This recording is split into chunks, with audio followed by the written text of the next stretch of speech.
Hello, friends. I'm Hansel, and this is my sister Gretel. Today, we're going to show you our magical story. Once upon a time, at the edge of a deep and dark forest, there lived a poor woodcutter with his wife and 2 children. The boy's name was Hansel, and the girl's name was Gretel. They all lived in a small wooden hut. The woodcutter worked hard all day cutting wood and selling it in the nearby town. But even then, the family always remained hungry. One year, a terrible famine struck the land. Even the animals in the forest began to die of hunger. The woodcutter and his wife had nothing left to eat. One night, as the children slept, the wife said to her husband, "We can no longer feed them. It's better to leave the children deep in the forest so that we can survive ourselves." The woodcutter trembled upon hearing this. "I can't do that," he cried. "They are our own children." But his wife was stubborn. At last, the poor man gave in to her cruel plan. The children overheard their parents' conversation. Gretel began to cry, but Hansel comforted her. "Don't worry, Gretel," he said softly. "I'll find a way." That night, while everyone slept, Hansel quietly stepped outside and filled his pockets with shiny white pebbles that glittered in the moonlight. The next morning, their mother woke them early. "Come, we're going for a walk in the forest," she said. The children took small pieces of bread in their hands and followed their father. Along the way, Hansel secretly dropped white pebbles one by one on the ground. After a while, their mother said, "Sit here, children. Your father and I are going to cut some wood. We'll be back soon." The children sat under a large tree and waited. Evening came, but no one returned. Gretel began to cry. Hansel said, "Don't be afraid. When the moon rises, I'll find our way home." When the moonlight spread across the forest, the white pebbles began to sparkle. Following their glow, Hansel and Gretel found their way back home. Their mother was shocked to see them, but angry inside. The next day, she said to the woodcutter, "We must take them into the forest again.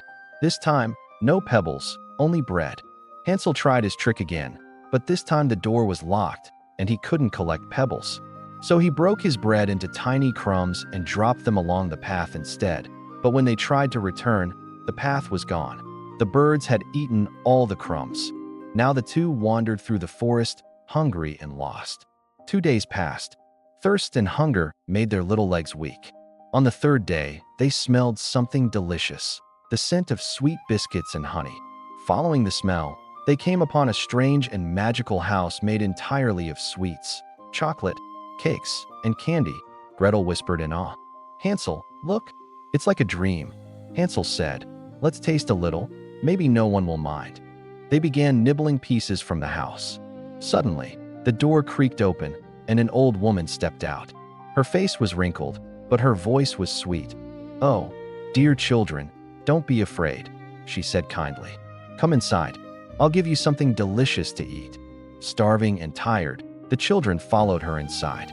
A table was set with warm milk, sweet cakes, and fresh fruits. They ate until they were full and then fell asleep on soft beds. But the next morning, when Hansel woke up, he found himself locked inside a strong iron cage. He screamed, but the old woman only laughed.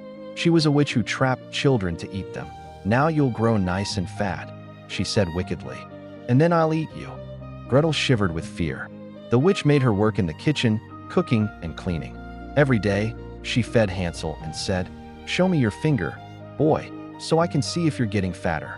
Hansel, being clever, would stick out a small bone instead. The witch, half blind, thought he was still too thin. Days passed, and the witch grew impatient. "Enough waiting," she shrieked. "Today I will cook Hansel." She ordered Gretel, "Light the fire and look inside the oven to see if it's hot enough." But Gretel realized the witch's trick. She pretended to be confused and said, "Grandmother, I don't understand. Could you show me how to look inside?" The witch laughed proudly. "Silly girl," she said and bent forward to show her. At that moment, Gretel gave her a strong push and slammed the oven door shut. The witch screamed and thrashed, but Gretel kept the door closed until all was silent. Then she ran to free her brother. Hansel came out, and the two hugged each other tightly. They searched the witch's room and found chests filled with gold and silver coins. "Let's take these," Hansel said. "We'll never be hungry again." They filled their pockets and began their journey home. Soon, they reached a wide river. A white duck was swimming there. Gretel called out, "Dear duck, can you help us cross the river?" The duck nodded gently and carried Hansel across first, then Gretel. After walking for some time, they recognized their home. Their father was sitting outside, weeping sadly. When he saw them, he ran to embrace them with tears of joy.